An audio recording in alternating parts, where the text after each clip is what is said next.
Hey, everybody, welcome back to the Salt of the Streets podcast, the show where we discuss news, government, and culture, and as it pertains to you, the individual, and your natural right to life, liberty, and the pursuit of happiness. I am that big bird-looking fellow they call Colin, and I am joined today, as always, by my co-host and brother-in-arms, the Nero of Neoprene. That's my new one for you.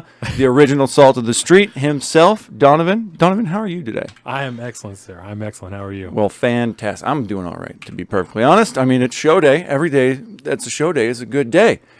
So, good sir, can you please tell us precisely where we are in the Salt of the Streets timeline and what the good people have looking forward to us discussing today? Absolutely, sir. Today is Saturday, June 25th, 12:05 p.m. It is episode 128 of Salt of the Streets. And today, as always, on part one, we're going to be talking about our local stories. What do we have here? We have about the DUI cases that are going to be flipped over. I also have another story about the new task force that was just created by the Justice Department, the State Justice Department for, what is it called? It's the market or the, God damn it, what am I thinking of?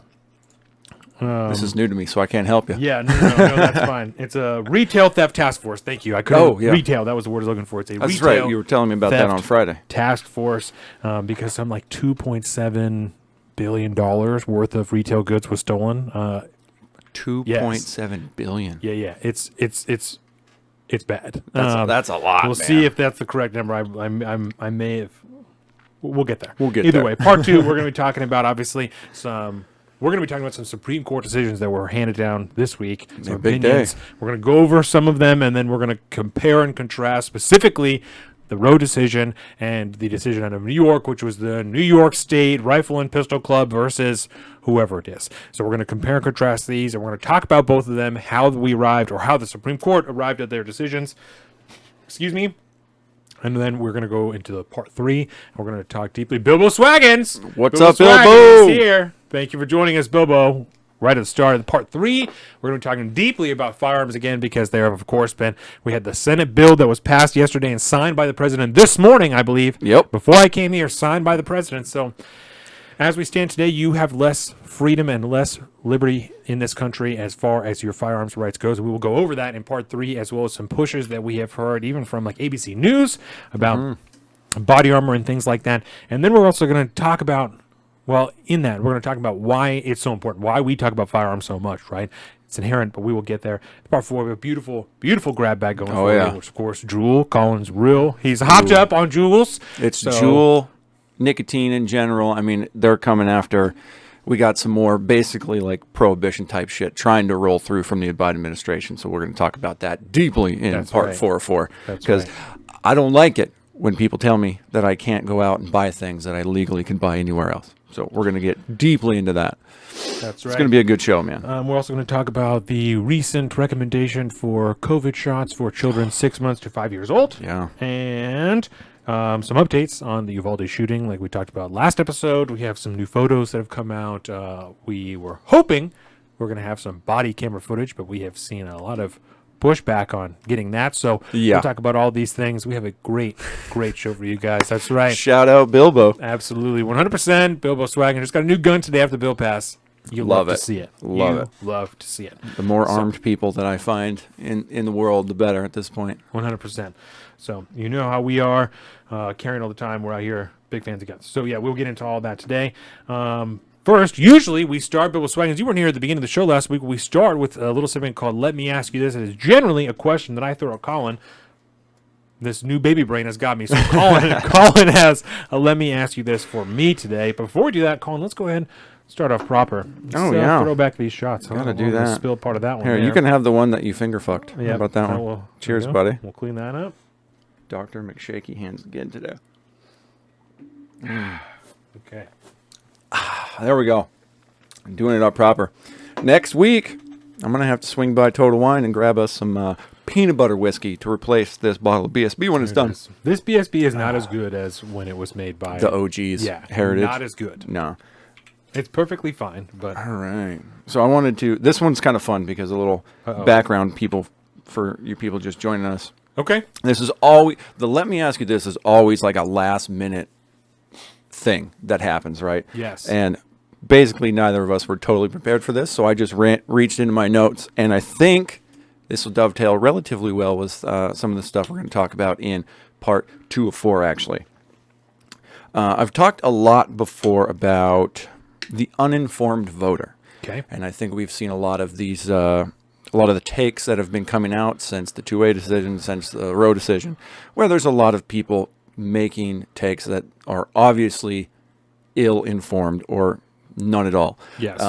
So, that being said, how much sympathy do you have towards somebody that lives their whole life never fully realizing that they've been ill-informed until they got like stomped in the dick by something like a Roe decision? If you don't realize that you're ill-informed, then I do have a level of sympathy for you. If you recognize that there is more information to be had and you're just choosing to only consume surface-level information, there's some people who keep their hands off. They really don't know how easy it is to get into it. There are other people who have talked about that I believe fit in the same category of uninformed voters that get all of their information off of like Instagram posts that are 9 or 10 posts long, and they just share all of these things and assume that that's the full story of whatever 50, 60, 100, 200-year-old political issue, American political issue they're trying to describe. Those people I have very little sympathy for. It's only maddening at that point because I know exactly how simple it is to find that information. And then if you just type in the text of one of those Instagram slides, you would find better information than that is providing to you. That's true. So, yeah. So the people like that, like I said, of the Instagram post world, very little sympathy for that. If you're hustling, you don't really know what's going on, you just don't realize, and then one day you have less rights, I have a little bit of sympathy for you because you're trying to hustle, you're just trying to get your shit together, you know? Mm-hmm. But that makes sense. If you believe that you're political, but you're really surface level political, I got very little sympathy for you. Yeah, no, I think that's a really decent stance right there because it seems very, very fair. I find myself growing more and more, what's the word, impatient and uncaring about people that are due to, I don't like politics, I don't pay attention, you know, I just live my life, but then all of a sudden I have a very strong opinion about something. Right. These takes are becoming more and more popular because, I mean, politics, if you will, the colloquial term politics is everyday life. And it is, ever since COVID especially, it's becoming more and more in everybody's face. It's so much more opaque now that everybody feels like they need to have opinions, they need to get involved, they need to have their own stance on things, but they've never done anything to make up for the last 20 plus years of their life, right, not knowing and understanding things when, like you said before, it literally is as easy as, you know, going to source material, reading an opinion versus reading the ABC articles that come out after it does. I mean, right, it's really not that difficult for people to do. And if the more and more people that just kind of push it off as something that they don't want to get involved in, you need to understand that if you're saying that, you're also kind of checking out of the conversations that societies are having as a whole and which directions they want to go. Right. Like if you're just going to be an innocent bystander in this, you need to understand what that comes with. Yeah. And it's been really bothering me lately. I don't remember what it was this week that I wrote it down, but I know it was from this over the last 2 weeks because it was just in my random note pile. But yeah, I saw that question last night. I was going through some things. I was like, I got to work this in somewhere today. So I'm actually kind of glad that we didn't really have something worked out for Let Me Ask You This, because I was like, hey, I got something that'll work perfect. Yeah, no, I think that's a great point. And we talked on last episode, like my article from last month, and then I'll hit that. But my article from last month was about the firearms debate, you know, especially around the Uvalde shooting and stuff like that. And at the end, my ending stance was, if you don't know what you're talking about, I'm asking for you to just remove yourself from the conversation. I'm not telling you don't have a right to talk about it, because everyone has a right to free speech. Everyone has a right to say whatever they want. I'm asking you. I'm telling you, if you don't know and you don't want to know, If you don't want to understand, it's incumbent upon you to remove yourself from this discussion because you're not adding to it anymore. You're only taking away from it by saying surface level things, by just adding the regular shit that everybody says. If you're just going to come to the discussion about guns and say to me, how many children have to die? I don't even want you here. I don't want you in this discussion because you're operating under the assumption that I don't care that children are dying. I have 2 children of my own. Of course I care that children are dying. Don't be fucking ridiculous. Let's have an actual discussion about what I'm telling you is a natural born right to self-defense. Let's have a real discussion about this. And now you talking about some fucking kids, right? That's not a real discussion. That isn't real. So I think the waning of patience on some of these issues is very understandable, you know, especially when they cut to like core rights and not just things that we like to enjoy, you know, people's right to choice, whether it's what you want to consume for yourself or, you know what I'm saying, your right to self-defense, things like that. They're deep issues that you can't be surface level about if you want to have an actual discussion about it. Yeah.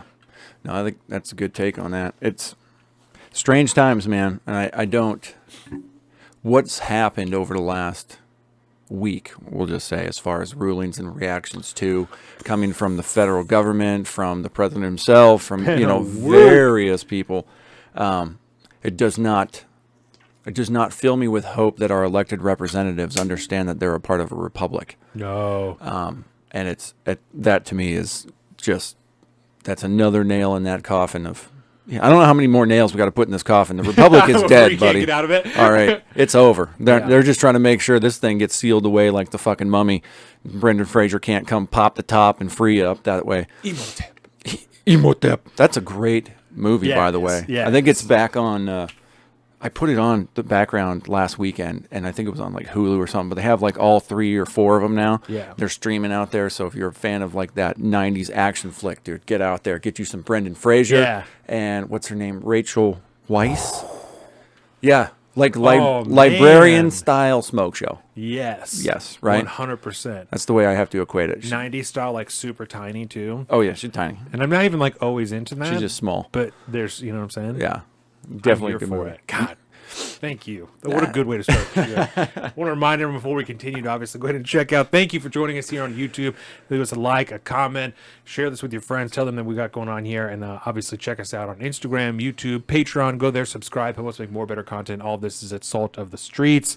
We also have our personal social media. I'm at Salt of the Street on Twitter and at alpaca_Donovan on Instagram. Colin is at Big Bird Offie on both of those things. I promise I'm not drunk yet. I am a big bird. You can find all this at saltofthestreets.com. It's a beautiful time. We are working on redesigning that website. Indeed. But go there, check out. You can find all the old episodes, all everything like that. So it is fantastic. With that, and also, let me add this. Yes. The more people that subscribe to our Patreon and throw a few dollars our way, the quickest and the more badass we can make that website, BT Dubs. That's right. We have the beer show came out yesterday. Indeed. What was the beer that you had this week? It was the Rainy Days Hefeweizen. There it is. Just a plain Jane regular wheat beer. Nice little citrus notes to it. Yes. Very, very drinkable. 4.5%. There it is. Nice, smooth, chilling drink. It was what I was drinking after work yesterday Yeah. while I was doing show prep. I was like, I'm just going to grab a crowler of this bad boy and just take it home. We're going to do a show on this. You're going to start getting into beers in segment 2, part 2. We're going to start with this shot here. We also have the newsletters that come out at the end of the month, the review preview that comes at the first day of the month for the book club. We just recorded that right before this. Woo! So we got the new review preview coming out on the 1st. Can't Hurt Me by David Goggins is the June book, and the July book is 1776 by David McCullough. Yeah. So look at that. David Goggins, David McCullough. I didn't even think about that. That's really funny. So yeah, so it looks like next Friday is the 1st. There you go. Next Friday, review preview coming out. Boom. And I decided, because we got all 4 people that we fuck with, I'm going to start picking one person apart. Is what I'm going to do. Ooh. So the first one, you want to watch some video games, go check out Lexi Kyle on Twitch. She's live all the time. She's been streaming a lot lately. I'm a generic beer man, like my High Life. There it is. There it is. Who doesn't love a good old fucking Miller High Life? I'm here for it. Isn't that champagne of beers right there? Or is that, I thought Miller High Life was champagne of beers. That is, or is it Michelob Ultra? No, I thought, what is it? There's a special type of Budweiser that's like, it's like Budweiser. All I can think is the word cafeteria. That's not it, because it's like classy. You know what I'm saying? Damn it. I did not want to look this up, but I'm going to. Yeah, For some reason, yeah. I need to know what the colloquial champagne of beers is. Yeah. Because that was like a... Whoa. What button did I just press? There It is the champagne of beers. You're right. Yeah. You're right. Thank you, Bilbo Swaggins, for saving me from a Google. I don't know what I'm talking about. I was always Rainier. It's a Pacific Northwest thing. Yeah. Rainier's. Rainier, My brother was talking some shit on Rainier's the other day, and I was like... Fuck that. You got to let it alone, dude. And he's like, I'd rather have a Coors Latte. Like, well, then... You're a bad person. Everyone who hates on Rainier just doesn't like the hype behind Rainier. It's not like it's that great of a beer. It's not. None of the beers are that great. No. They're all pretty okay. You know? They're light domestics, man. Yes, Rainier's good. I like Olympia. Olympia you like can't find anymore. Yeah. But in some stores and always at rock shows. Anytime, Leif is in that punk band, anytime Leif has a show, I can always get a Tall Boy of Olympia at any of the venues that Leif is playing at. Wow. Always. Yeah, I don't know if you remember, but a few years ago, Rainier started to put out these bottles of Rainier Pale Ale. Yes. And they're gone. Yeah. And I'm very upset about that because I remember that beer being fucking fire for like a... I don't want to use that term because it sounds so alcoholic, but like your daily drinker beer. Yeah. Like if you're going to come home, have a beer after work or whatever, like you could easily have one of those and you get all sorts of good shit. And Bilbo's talking about Yingling. Oldest beer in America, right? It is so good. Love it. Yeah. Oldest brewery in America. Love it. Used to only be regional. Yes. When I went to New Jersey whenever we went, to go visit the family and do all that. April, to go see Papa Neil's wedding and all that. When I went to the greatest liquor and beer store of all time, which is right in my parents' my in-laws' hometown there, they always have Yingling. They have the standard Yingling, and then they have a darker version of it. And so every time I go, I'm like, first thing I get, 6er Yingling, man. Yeah. It's because you can't get it out here. It's wicked good. Not even at like Total Wine or anything? I've never seen it there. Yeah. I wonder if they would. I was just there, too. Gotta ask it, bro. Gotta see about some fucking Yingling. Yeah, and I bet you... I had some in Michigan. If they don't have that, we got this place in Paulsbo, the Crabtree liquor store, underneath the restaurant there. And I've gone to him about obscure beers before, and as long as you're willing to buy a case of it, he'll order it for you from fucking anywhere. Just have it shipped on a truck. It don't matter. I'll get a case of Yingling. So, that's totally worth it. Oldest brewery in America. Good Pilsner. It's fantastic. Ooh. I'm excited to drink beers already. Right. And we got all imports today. Woo! I went import today, so you got a couple surprises coming your way. I love it. Colin Part 2. A nice 6-pack for us. So got some surprises for you, Bilbo. Some surprises. It's gonna be nice. Okay, so let's do it here. Let's start. You want to start with the DUIs? Yes. Okay, so let's see here. Kids Up Court. I have my article is from the Kids Up Sun, actually. I tried to open that, and even with my Brave browser and stuff, I couldn't get past you need to buy our service. Yeah, I had to sign up for the Washington Post today. Oh, I know. How did you die a little inside? I did a little bit, and I get that free first month. So when I get the email, I'll have to really decide if I'm going to pay them or not. Fuck with the Washington Post. Yeah, so we'll see. Okay, so this is from our local area. The Kitsap County is the county that we are from, and I can't send it to you anyway. But this article that I have is entitled "Kitsap Court Tosses All Breath Tests in DUI Cases," says Washington State Patrol official gave, quote, false or misleading testimony. So I'll just read a little bit of this article here. In a ruling that could affect drunk driving cases across the state, the Kitsap County District Court ruled Monday prosecutors could not admit the results of breath tests for drunken driving cases. All 4 judges signed an opinion finding that the Washington State Patrol laboratory official in charge of the machines routinely used by police to measure a drunken driving suspect's levels of intoxication knew for years the software used by the machine did not comport with the state law. Further, the lengthy opinion written by Judge Jeff Johns held that the state toxicologist Fiona Jane Cooper submitted false or misleading testimony by declaration in tens of thousands of cases that the machines complied with state law when they don't. The allegation of a state official giving false or misleading testimony in court from 4 judges, 3 of whom are former prosecutors, carries with it the suggestion of a crime. Cooper responded to the Kitsap Sun that she is away from work and ill and referred questions to the State Patrol spokesperson, Chris Loftus. And he said, the biggest thing we're pushing back on is we would never purposely offer false and misleading testimony, Loftus said. He denied there was any criminal intent on the part of Cooper and said it was an administrative matter, describing it as a discrepancy.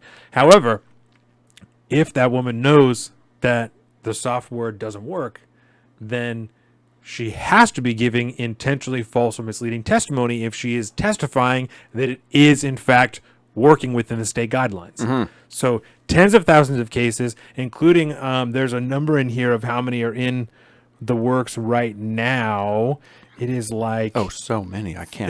There are particular cases like ones that can be done like district cases instead of county cases or something, and the ruling only directly applies to cases in district court, not municipal courts in Kitsap County, 5 cities, or courts outside Kitsap. So only in the district court. But yeah, there is a number in here for how many are actively going through. So that's what I'm trying to find right now. Yeah, I saw like at least 10,000 or something like that. That's how many that she testified in, but I'm talking about active cases right now. In light of the district court opinion, prosecutors are reviewing 395 pending drunk driving cases. 395 pending right now. So I don't know what that says about any of that, let alone the 10,000 or whatever that she already ruled against. Yeah. So we talked about that. I'm not a proponent of drunk driving. Right? Yes. Obviously. It's not something you should do. I've lost family members to drunk driving. It's irresponsible. What I am saying is that if there are people who should not have been thrown in jail or should not have had to pay money, taxation is theft regardless. But people who should not have had to pay fines, should not have gone to prison, should not have gone to jail, should not have to have blow and goes in their car or any of these various things that happen to people when they have DUIs, but did because this woman lied intentionally. What do we do about that? We just accept that she's ill. She's sick. She's at home sick. She's got the Rona, so she's quarantined and safe. She's just got to have the perpetual case of Rona. Otherwise, she's gonna get hammed up. I would have. Well, she's a state official. Ain't nothing bad's gonna happen to her. She'll probably just get fired with a pension. But so I have a little bit more. Let's hear it. So this is a little bit more context because in a lot of the articles we ran across at first, most of the stories seemed to just say that these machines weren't working per the WAC, the Washington, whatever the code. Right, the administrative code. Yeah, so the Washington state law. And they didn't really dive into what it was that they were doing. Were they miscalibrated or what is going on? And so I found an article from Gleason and Morris, attorney at law. They wrote like a little private opinion on this from their stance. So I figured we'd take a quick look at that. What was it? The RCW, that's what the laws are called. The RCW and the WAC, they're two different things. Okay. So did the court just throw out every DUI breath test? ? The short answer is yes. Kitsap County District Court recently heard a motion to suppress a breath test in a DUI case. The basis for the motion was that the Office of the State Toxicologist, responsible for the supervision of the state's breath test program, has failed to follow its own guidelines in the design and operation of the breath test instrument. Yeah, that's a tough one. So what is the real problem here? Because we're just kind of rehashing the same thing. The machine itself is called a Draeger breath test machine. So the umlaut over it. The umlaut, yeah, you could tell it's not American. That's not good. Not American. Comes in metric. So our breath test unreliable. So this isn't about the reliability or accuracy of a breath test instrument necessarily. It's about the way the instrument calculates the final reading after testing the samples. According to the Washington Administrative Code, the WAC, the instrument is supposed to take the four measurements, round the numbers off to the 4th decimal place, then conduct a mathematical measurement to ensure the result are within an acceptable range. However, what the instruments are actually programmed to do is to take the 4 measurements and truncate the numbers before conducting the acceptable range measurements. Right. So what they are doing is, instead of rounding the last, few digits or whatever, because you got to get to below 0.08%, instead of rounding those numbers, they're just cutting them off. And now, I don't think that necessarily, that's not going to say that somebody isn't above the limit necessarily, because if they're truncating, odds are those numbers they're just not getting incorporated. They're not being round down, they're not being round up, they're just being gone.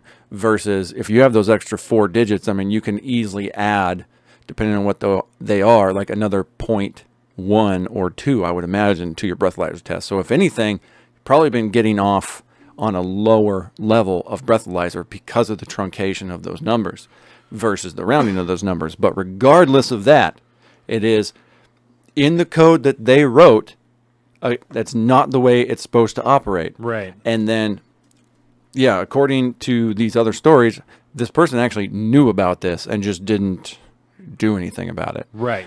So knowingly, from the sounds of it, supposedly, allegedly knowing about it and not doing anything about it, consistently breaking state law, and adding, putting the court into a situation where lawyers are admitting evidence into court that is inadmissible. And now every single one of those trials and court cases that had one of these machines used as evidence, the results of this machine, as evidence in their trial, all that evidence was not allowed to be there to begin with. So right. So so things, mind you, as I think we all know, to do anything in the court system costs you a lot of time and a lot of money. Yeah. So I would imagine there will be some form of like a class action lawsuit being done, or restitution, something like that, or somebody will push this up to higher courts and eventually get to the state Supreme Court, and perhaps, and from the sounds of it, I mean, this is the state toxicologist we're talking about in the Washington State Code.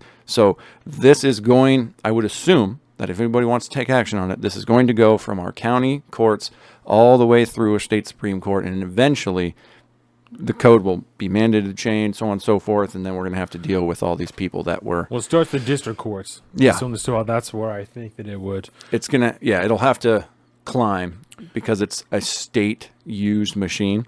Right. That means there's other people in other districts that have been subject to this thing. So I'd imagine somebody will try to use this as precedent to move it to the higher levels as they go forward. Right. But I'm not a lawyer, and neither are you, and we do not have brilliant legal minds. So this is all just, common logic, I think, in this case. And that's going to carry through the rest of today's shows because it's basically all legal stuff today.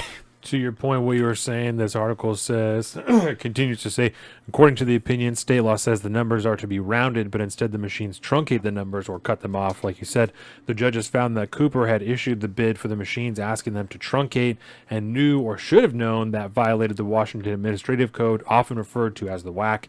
In argument against the motion to suppress the results of the BAC, the blood alcohol content, prosecutors told judges that the result of truncation versus rounding is often to the defendant's benefit, as simply sniffing off the end of the numbers would never result in the final number increasing, as could be the case in rounding. However, the 4 judges rejected that argument. While it may or may not be true, this is a quote, while it may or may not be true that truncation rather than rounding the mean is to the benefit of a person submitting breath samples into a Draeger machine, it is not the court's function to substitute our judgment for that of the state toxicologist, the ruling found, citing a previous case.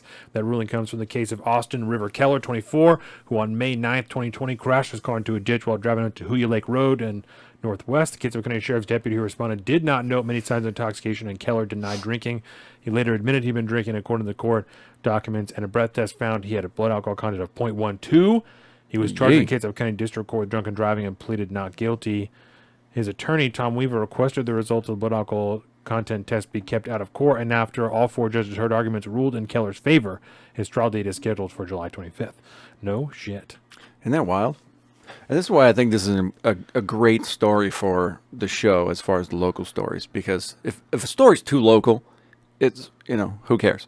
But this is something that I think has big consequences as it, may or may not work its way up the chain of the justice system.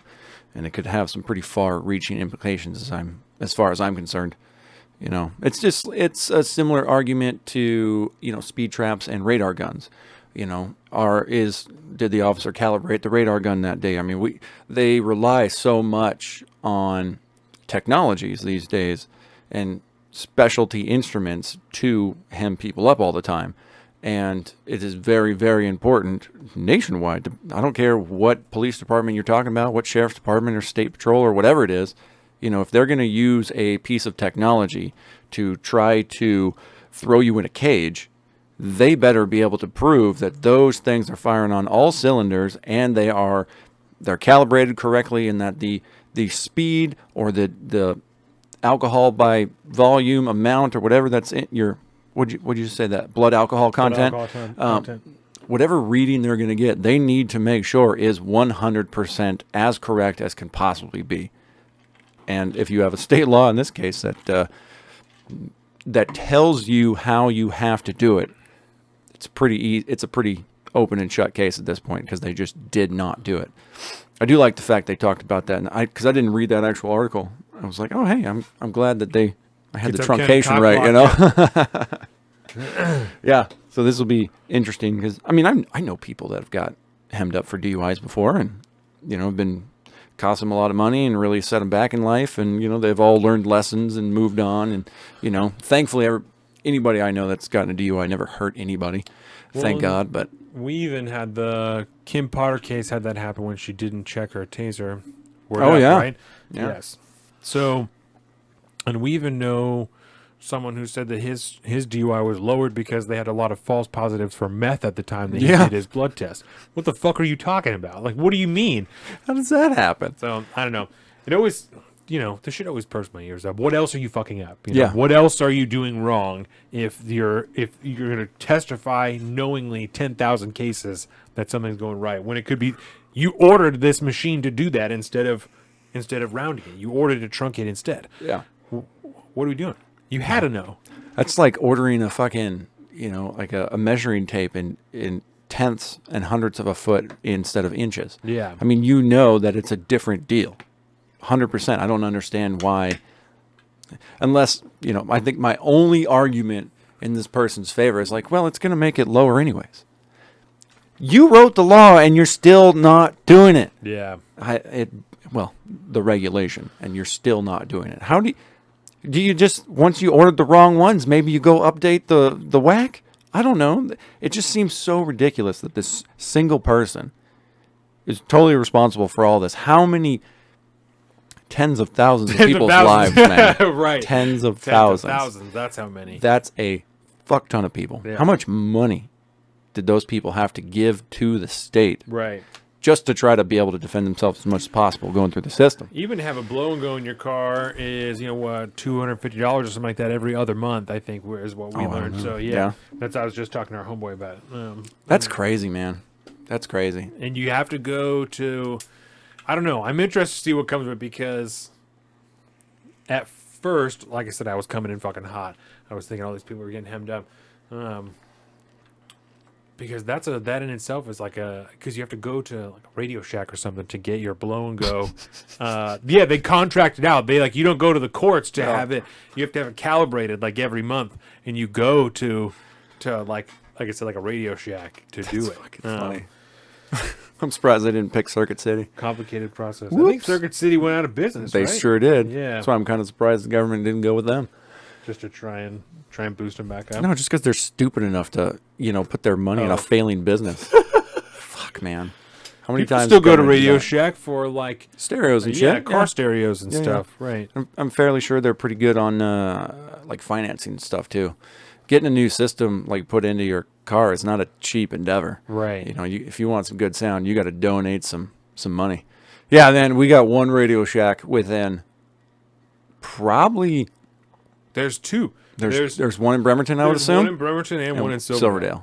So that's okay. That's good. So I got two of them within, say, 25 miles from here. Yeah. If I need to. The one in Silverdale is actually good. I sometimes just walk in there just because I like to look at all like the decks and like hear all the different speakers and stuff.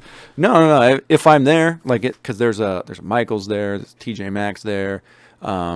And so, like, if me and the wife go out to Silverdale, right? I'll drop her off at TJ Maxx, and I'm not trying to go to that store. So you'll go to Radio Shack instead. Yeah, so I'll go to Radio Shack and then Michaels. That's really funny.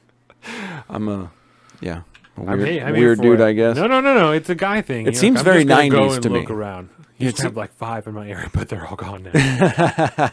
It's like the Blockbuster. Yeah. Oh man. Yeah, the downfall of Blockbuster. Okay, so the next store that I have here for locals is this Retail Task Force, right? And I have this article from Fox 13. I'll send it to you here on Signal. Just 1 second. Boom. I will say, ever since my last uninstall and reinstall a Signal, I only had to upgrade or update twice, and I don't have any of the bad the bad signal, so I don't have to reinstall yet. Yeah, I have to Very excited update about like this. most times when I open it on my computer, but it doesn't like mess up, and I don't lose any of my messages or anything. Yeah, It's all, and it's the all updates back. are like 5 seconds long. Yeah, it's very quick. All right, let's Okay. take a look here from Fox 13. Yeah, this is from Fox 13. My God, I was right. Okay. So the newly formed statewide task force takes aim at organized retail theft in Washington. Obviously, we live in Washington State. Seattle. Retailers statewide lost a combined $2.7 billion worth of goods to organized retail theft in 2021. Whoa. Yes. That was the summer of love, if I In the recall. state. That's in one state, my G. That's so many dollars. And not all, but most of those videos and stuff that we're seeing, because people are seeing the snatch grab videos all the time. Those are out of like California, shit like that. We're Yeah. seeing out of those all the time. Imagine. Here too. I can't believe, because I've not seen, we live in a small town, but I've not seen it myself of people walking out. That's not true. We went into the dollar store one time, guy walked out with a bucket full of shit. Girl came out, was yelling at him. That's not true. I didn't even think about that. I've never seen something like that. She said, I think you forgot to pay. And he said, no, I didn't. And got on the just bike. And he drove away. Yeah, and Jordan's like, that's fucked up. And I'm like, it is, but like, I'm not going to. Yeah. It is fucked up. I'm not going to get into an engagement with this guy over, what do you have, like some energy drinks or something? I don't care about these things. Yeah. Items in the store. This is not my problem. This is not my business. I don't care about It's not this. going to be a repeat of that dude, that the store clerk at the Dollar General that shot and killed the guy that was holding up the store. Did you hear about this story? No. Oh, that was a wild one. Yeah, and then everybody's all it was right around the same time as the 2A opinion came out. So everybody was hot for That's trial for wild. guns, and some dude defended himself because he had a gun in his face, and then the family's outside like, why does this person got to be why is he carrying a gun at work? Yeah. I'm like, it's because people like this. People like, you never know what the fuck's going to happen, man. I don't know. Are we a state that did kind of what California did and make the, larceny, or is it larceny at that point? I don't whatever I theft don't know, of a certain right, dollar the amount. I don't know if we did that. I would give not it a be quick surprised, Goog. or if Seattle at the very least did.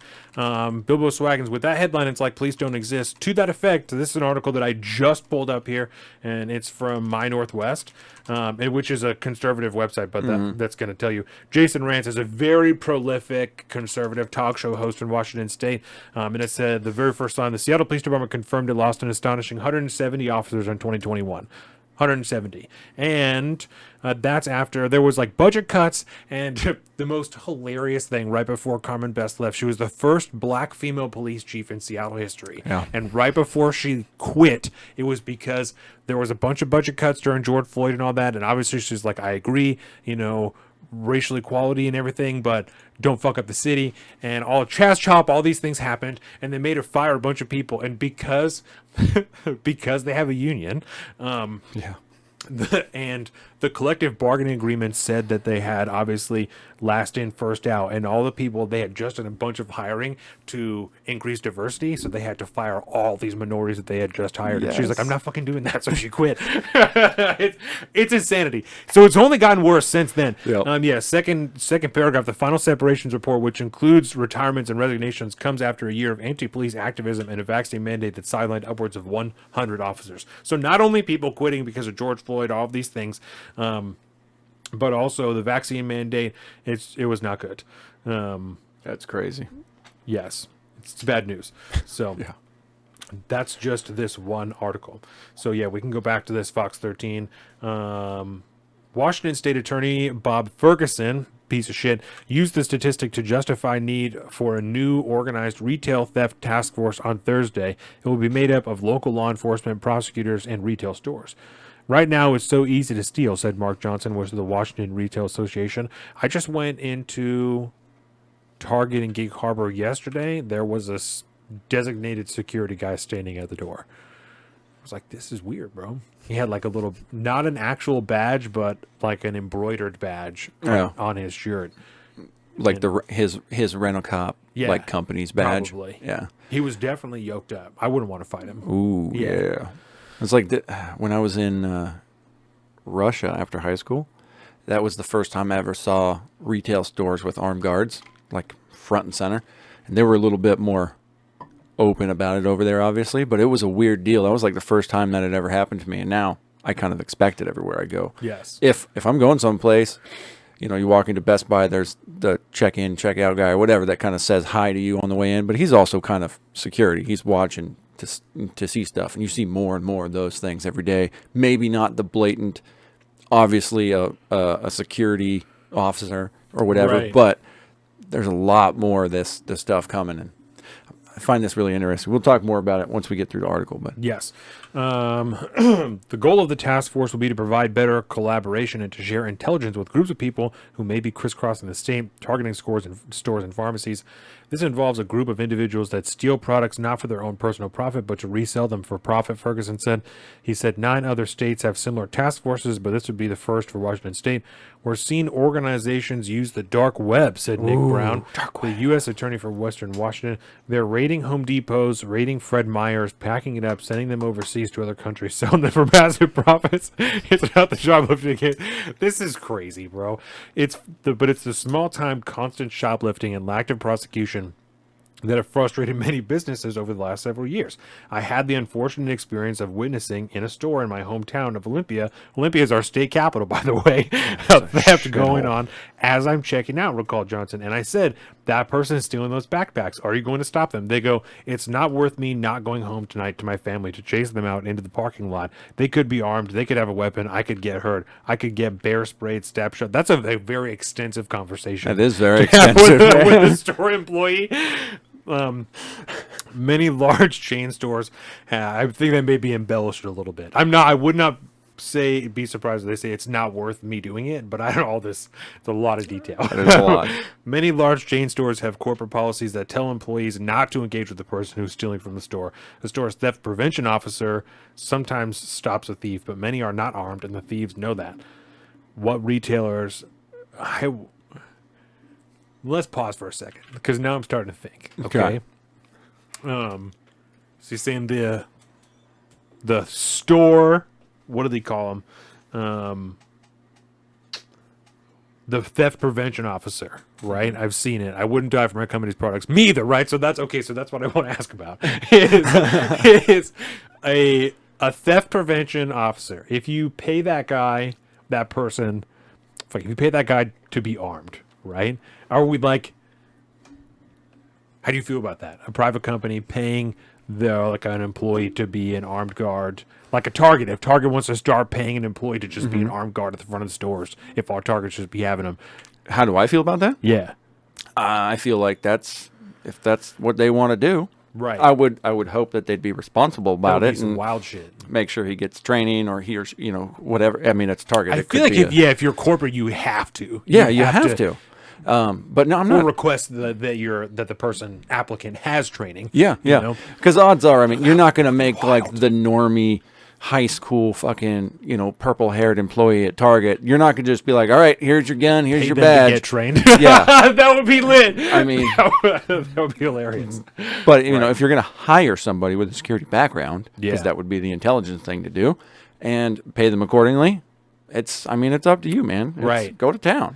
No, you're right. I don't have an inherent problem with it. I think at first I was just thinking like fucking a guy Target with a gun employee? at Target. That's so crazy, Just in general, an armed guard at Target seems so wild. It seems very contrary to their corporate virtue signaling over the last few years, anyways. Well, and that's just an example. I guess it's difficult to think of a box store because most of them have come out and been like, I don't even want you to carry a gun in my store. Yeah. But even if I don't know. Most stores, it's difficult for me to conceptualize them having an armed guard there. Yeah. Like it gets easier with the big box stores. Like a Best Buy, I wouldn't be surprised. There's millions of dollars of merchandise in there, man. And a lot of electronics are small. Right. Like you could easily steal a very high value item in just one go versus Target, they have expensive stuff there, but it's also Target. It's basically just the Walmart for people that want to be better than Walmart. Yeah. It's not really that much different. The people that go there just think better of themselves than the people that go to Walmart on the regular and are willing to pay for it. So I don't think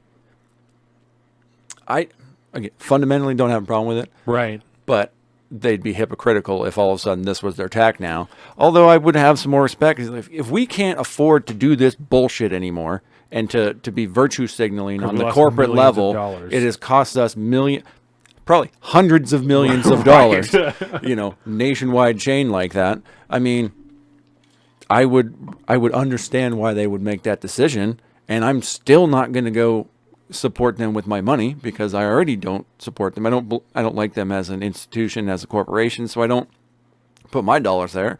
And maybe they would get a little bit of that go woke, go broke side effect from, hey man, we're losing all this money. We have to do this now. We've seen the reality. And if they piss off a bunch of their, patrons, the Target folk, if you will, they that's the price they need to pay. We literally can't afford this shit anymore. That's wild. Yeah. Not into it. I don't like corporate virtue signaling for this reason, man. Right. If you're going to be an institution, be an institution. Do not try to participate on this level.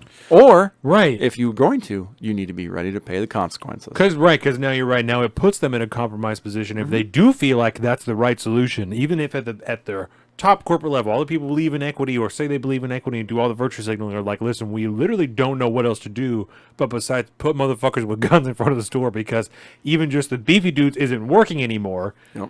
Like, what do you do? How do you, how do you ask people not to carry a gun in your store but have a dude with a gun in the front of your store?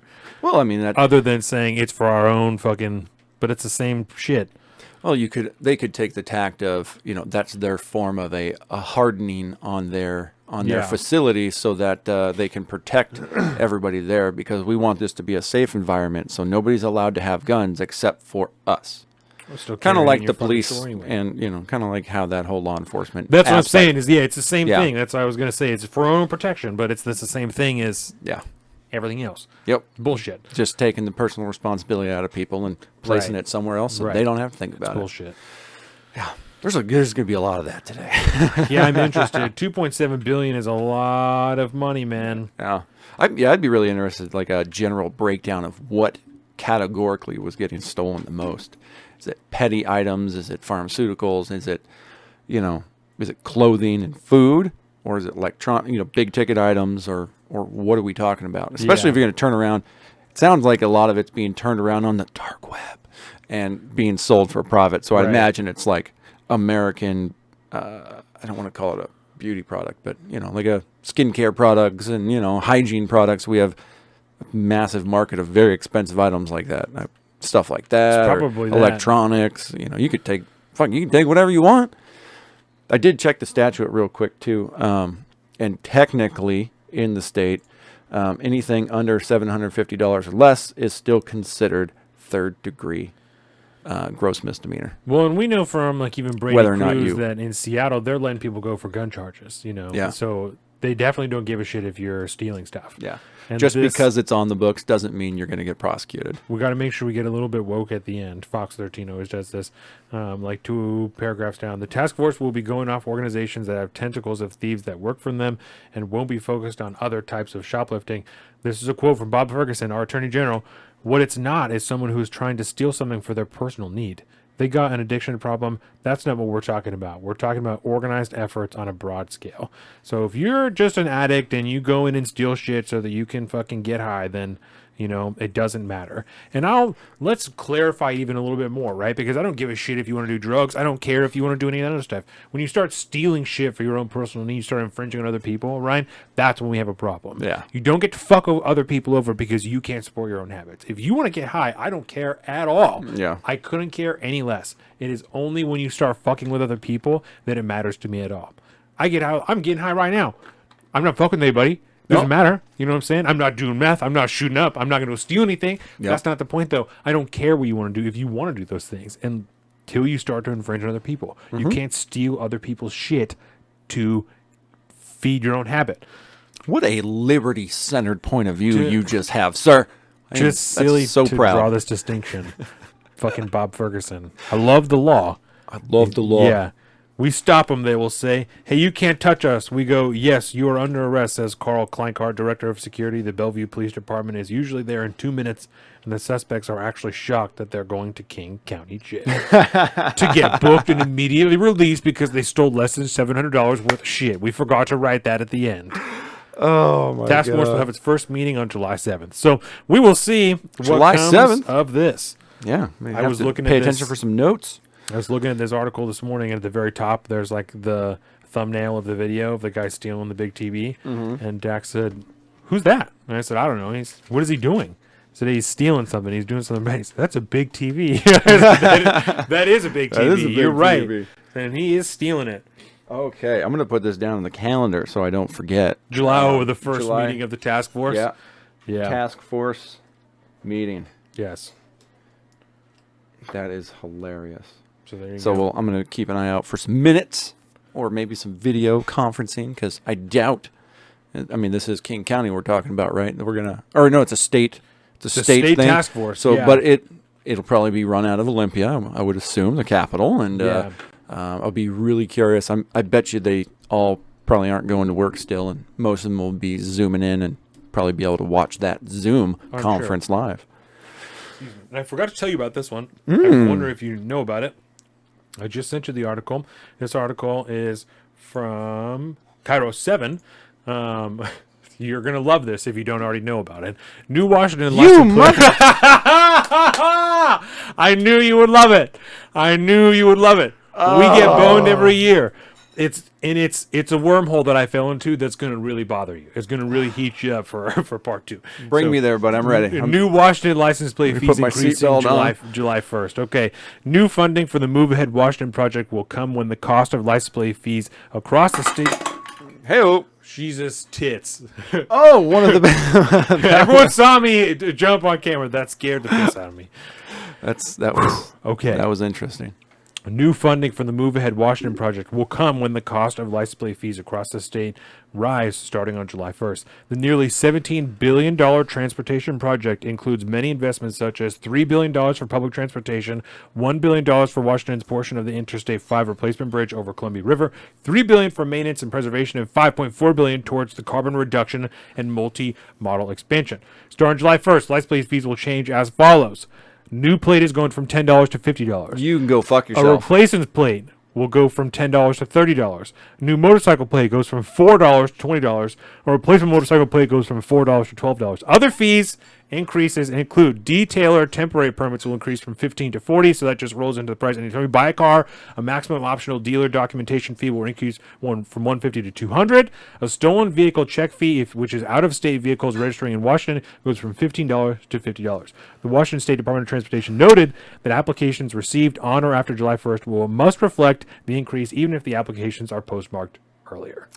So you gotta be, don't try and sneak the state. They're gonna fuck you no matter what. And I was like, damn, Move Ahead Washington, like, I remember this, we talked about this, and I said, that's weird that they're increasing these fees because I thought that we had a surplus.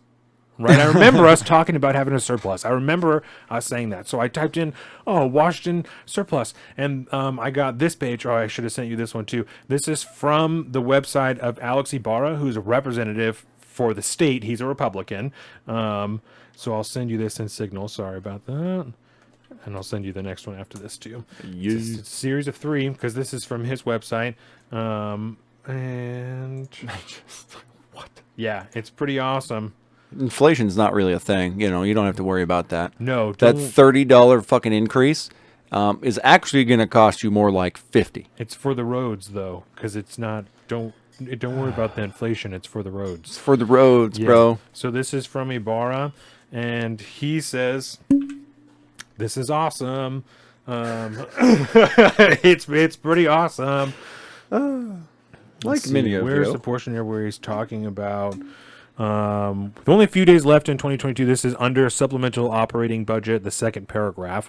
With only a few days left in 2022 legislative session, the House passed their 2021-22 supplemental operating budget on Saturday, the 26th of February. The massive $65 billion spending plan was approved on party line vote, with Republicans voting no. Where does it talk about the surplus?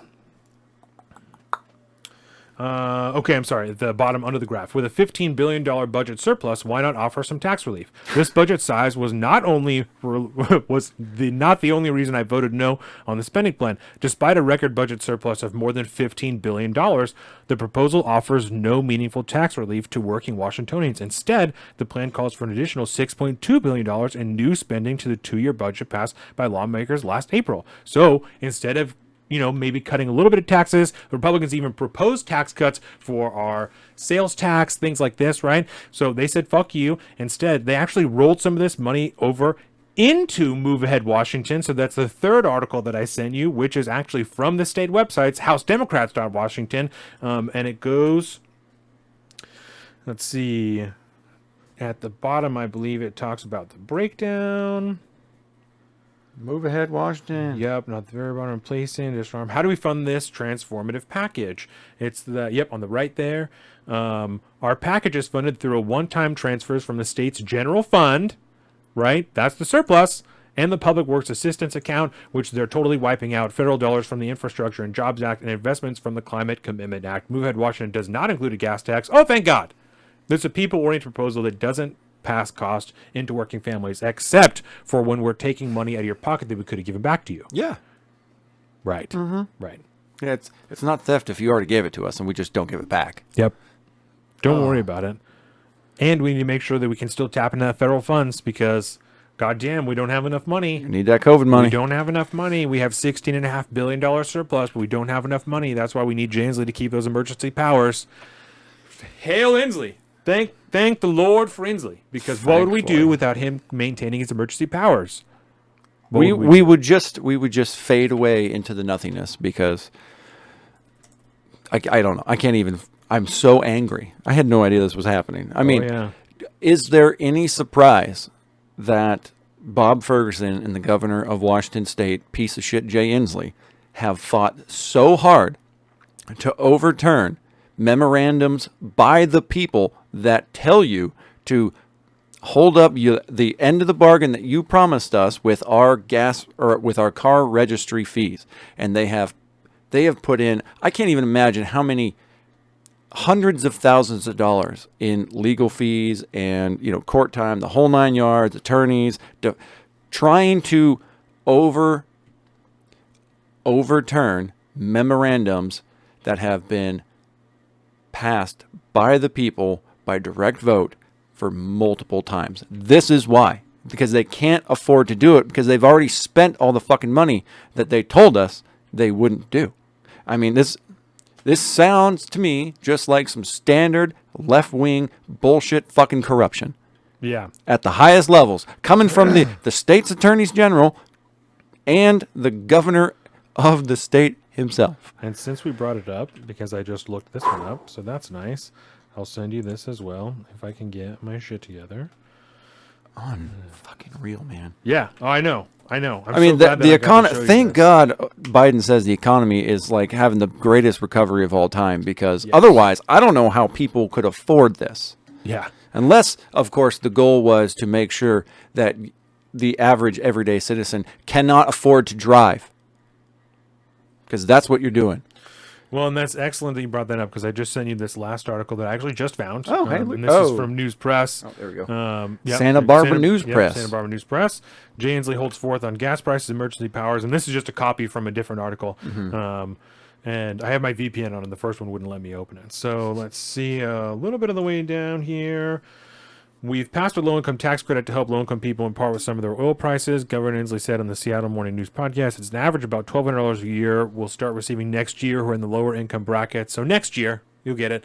And then he said there was a better plan than halting the state gas tax in some form. Let's see. Currently, almost 50 cents are tacked onto the price of every gallon pumped into Washington for state-based gas taxes, but Governor Inslee does not see that as low-hanging fruit for easing people's pain at the pump. We've concluded it's just putting more money into the gas companies' pockets is not a solution to this problem because that's what's happening. when you do like a gas tax holiday, a couple things happen. One, the gas companies just raise their prices to the point they had it before, so the money goes to the gas company, to the oil company, rather than the state. It doesn't actually reduce what you're paying at the pump, so all it really does is transfer the dollars that would be going into fixing our roads and bridges and just gives it to the profit column of the oil companies. Those remarks were delivered on May 20th. 3 days prior, Inslee addressed the issue of emergency powers and the separation of powers on the Crosscut Talks podcast. Governor Inslee talked about his February 29th, 2020 declaration of statewide powers still in effect in response to the spread of COVID-19 per the Emergency Powers Act. Under the state of emergency, Inslee has issued scores of additional proclamations, including shelter-in-place orders, business and school closures, and moratorium on evictions, and mask and vaccine updates. And he has the ability to call the legislature into session and dismiss them whenever he wants. Mm-hmm. Misquote. But the reality of this is that has not been some rogue executive running rampant like an elephant through the tall grass of our civil liberties, Governor Inslee said. The legislature now has had 2 or 3 opportunities to rescind or contravene any of the actual rules or protocols that I have announced. And you know what? They've confirmed them. Not only have they not repealed them, they've actually confirmed them, including a bunch of Republican votes in 2021 to actually confirm the things that we've done. So it's fine. I'm a tyrant because people say it's okay. Yeah, no. This is ipso facto dictator of the Washington state. Not a big deal. And it's okay because he has the legislature in his pocket to parrot whatever the fuck he wants to do. Right. And we've had several bills come from the state legislature to try and get him to rescind his emergency powers. Yeah, so and every time they're shot down. Because the Democrats have enough sycophants in Washington state, you're able to maintain your emergency powers just like they were in California if they wanted to, where I think we're the last state where the governor still has emergency powers, and it's because we're one of like 3 or 5 or something where he gets to decide when it happens. Mm-hmm. Yeah. I do not know how you can say with any validity to it. I don't know how I want to say this. We're in a dictatorship in this state, period. We still are through emergency powers. And I don't know. I'd be really curious if there are any other states that still have governors with the I don't think so. the holdover COVID dictatorial powers. I don't think so. I don't think so either. I think they've all generally rolled back, even fucking like New York and stuff. Yeah. You know, with their unelected governor, Kathy Hochul, who's passing all sorts of edicts left and right. But we talked about that last week. We don't need to rehash that.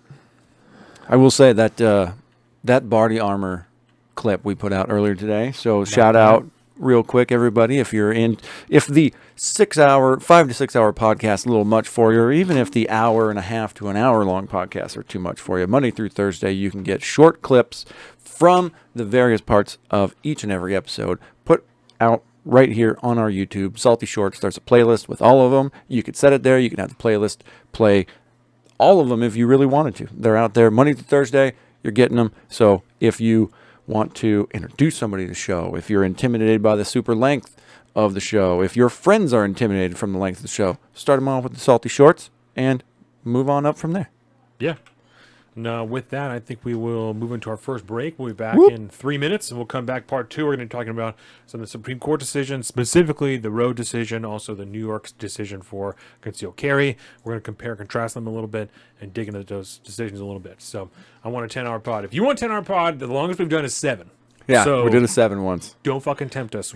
Do not tempt us, Bilbo Swaggin. My wife will kill me. Indeed. We can't do 10 today. One day. One day. We will. That motherfucker Shane Powers, he had like the longest radio cast ever. We can absolutely do he did. There's no reason that we can't do that. It was like 27 hours. There's no reason that we can't fucking do that. I remember we were like listening to that whole thing all the time. No. We're not going to do that. But one day, we could. not today. Yeah. That's what, Twitch streamers do that sometimes. I want the record. On their birthdays, they'll do a 24-hour stream sometimes. It's like a Twitch thing. That motherfucker's crazy. Indeed. All right. We'll be back. 3 minutes. Welcome to the salt of the streets, coming at you every week with this food for thought. Hope you